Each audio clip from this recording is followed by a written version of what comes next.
Hello everyone, it's Frank again. Just wanted to talk about the video that's going to be coming up after this clip. What I was really focusing on was post-spawn largemouth with the edge factor. And if you like this kind of stuff fishing in the Midwest, finesse fishing, if you could please subscribe, I'd really appreciate that. But to start out with, the conditions that I faced with were, it was pretty bright, so you can kind of see in the video that I was hitting shaded areas, pockets and drop-offs and that sort of thing. So I'm going to pretty much give you a rundown on the lures that I was using and the rods and showcase why that type of a situation, for that situation, why that kind of rigging could really work for you. Now the first fish I started out with, this is an old favorite of mine. I actually have been using them, I think, for about 5 years. It's called a wave worm. It's a tiki bamboo, and it casts really far and it sinks really slow. So that's pretty, and I rig them weedless on the standard Yamagatsu 1-aught, which I've mentioned before. Just a really good bait. It doesn't catch small fish. I mean, for northern Indiana, I get 16 inches on these probably. Is my smallest, and my biggest are some 20s and some 20 pluses, so that's pretty good. The funny thing was I didn't have any hooks or jig heads, so I kind of got snagged and lost this, and then I switched to another one of my favorites that I've been talking about, especially in the prior mushroom head jig video, which I've gotten some good feedback on. I really do appreciate that. Is 3/32 your mushroom head jig, and another bait I've been using, as you can see, I've had some success with. Cabela's Fat Grub. These are about had it. Haven't caught that many fish on them. They've been tearing a little bit, so, but I've done really well. And the way I rig these in particular, as the weeds get up, is it's called flat on In Fisherman. If you watch Doug Stange, he talks about how to fish these twister tails. And there's really two ways to rig them. That's on a standard jig head, at least, not counting a sliding sinker. So there's a seam in there, and your seam faces up, and you've got your tail that comes down this way. Now obviously that is going to drop quicker and allow for more of a crankbait style type of a retrieve. Because the vegetation was up and I was fishing relatively shallow, obviously in a pair of waders, what I did is I rigged it how Doug calls it, flat. And what flat is you just take it like that, and it's actually flat. So the flat part is your seams are on the side, and you've got your flat tail, and that dramatically slows the fall down. I know I've talked to a couple people about that, and they don't think it's a big deal. I just used to put them on and rig them back in the day, but especially when you're trying to get bigger bass in that slower fall, a second and a half time frame, if you're able to slow it down just a little bit, can really help you key in. So I got one pretty small bass on here, but like I said, the fish were averaging 12 to 16 inches, and there's a reasoning for that. When bass bite and you get bass sizes, usually your 12 to 16s in northern Indiana are grouped together, and the reason why bass of similar sizes tend to feed at the same time. So that's why I was hoping for bigger. I didn't get anything much bigger than that, but it was a fun day of fishing, and I also caught a couple. Like I said, I didn't have any hooks, so I just took that mushroom head and I modified it. I started using a Yum Dinger and just hooked it through the middle like that.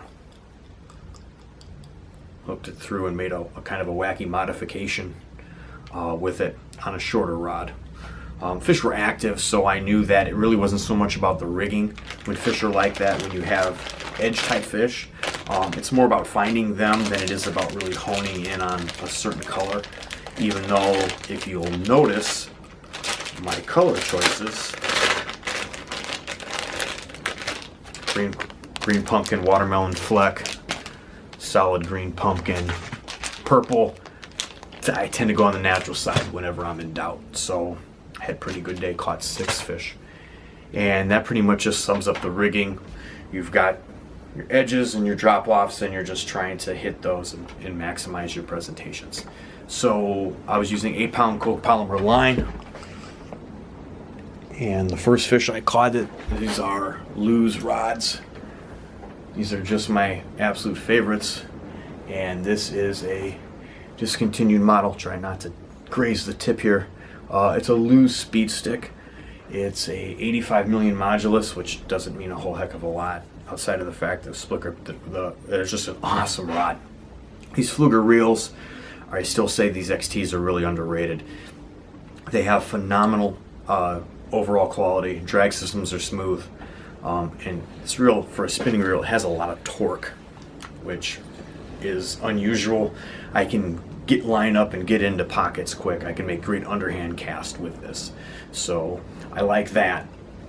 The other rod that I switch to, I usually carry, if I'm going to have to carry two, they're medium lights, but they're bass tapers, so they got a real nice butt section. They cast lighter, bait's good, which for upper Midwest, northern bass style fishing is really, really good. If you're fishing down south, it may be a little bit too light, but Cabela's Prodigy reel, this came from the Daiwa Capricorn line.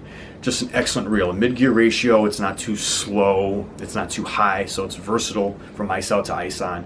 Same kind of a deal. This would be the model below. Same thing, loose speed stick. These rods have had a lot of use. They still have the holographic finish on them.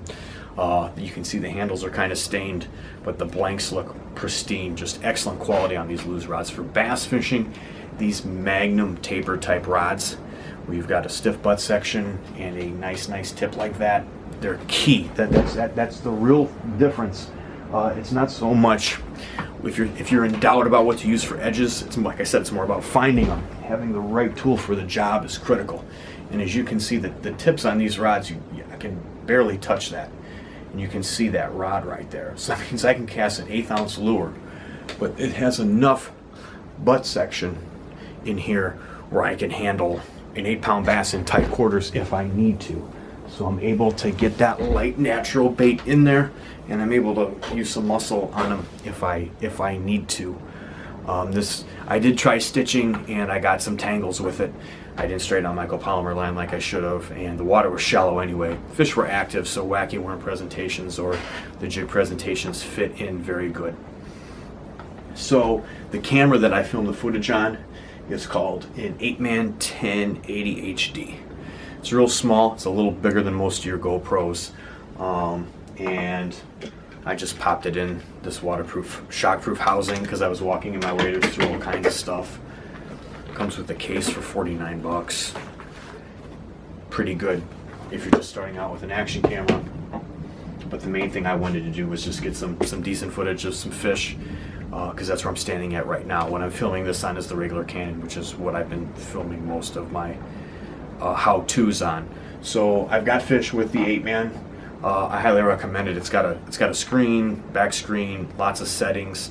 Now I did record these on 720 on this camera, and when you transfer it over to YouTube, it may look a little grainy. I just wanted to make sure I had enough battery life. I recorded probably, I would say roughly 40 minutes worth of footage on this one battery, and it still had full bars. So I think next time I'll just be going 1080, maybe get a little bit more detail with it. It's not supposed to be a GoPro killer. It's something that you can use. If a lot of people that I've talked to, they want to get an action camera, but you know that they don't want to pay for something higher end, and this will function. You're just not going to get any audio because there's no microphone clip with this, but you can walk through the elements and get this thing wet, get your footage, especially when I'm waiting in tight quarters and stuff like that. I can get where I need to be. So that's where I'm at right now with that style footage. So just to summarize everything, post-spawn largemouth, lots of active males between 12 and 16 inches. I don't think I got any that were 18. I did catch a hybrid, I believe is a hybrid if you look at the dorsal fin and the back body, a hybrid spot largemouth, which I think is pretty cool. I'll make sure to get a picture of that on there. Other than that, your main thing with edges is just to get on those edges and those drop-offs, make your bottom contact, and see what can happen. You can always catch a big bass mixed in with the small ones, but generally the cycle was towards the smaller fish. And if you'll notice, I was fishing in the shade. There was a lot of sun. The bass were all around. Again, bass will use shade as an edge. I reiterate that a lot, and you can see in the footage, or literally right where the drop-offs were in the shade edges was where the fish are. So lure placement is always going to be your #1 variable. Finding fish and finding the right depth and how to rig them. outside of your color and everything like that. So I had a really good time. And I'm looking to get some more bigger bass later on. I like to talk about loose rods. I know I've talked about the American Hero in the prior one. I wanted to showcase what these rods can do. You can really see the casting accuracy for underhand casting, for distance, for hook setting power.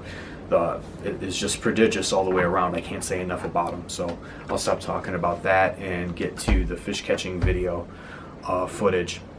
And all the bass were between 5 and 15 feet deep. So that's what your conditions are when it's warm and you're towards the end of June in northern Indiana. You're at post-spawn bass. Bass are pretty much active at all depths. Usually I start out deeper to find bigger bass. I wasn't getting bass deeper because it was sunny there.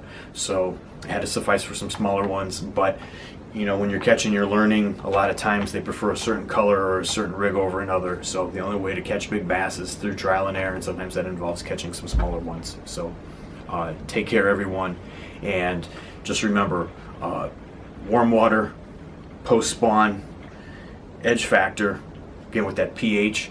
You really can't see because the water's kind of stained. If you're looking for pH, trying to find that oxygen-rich water, just look for the drop-offs. And you know, try to hit as many as you can with the baits that you're most effective with. So take care, everyone, and thanks for watching.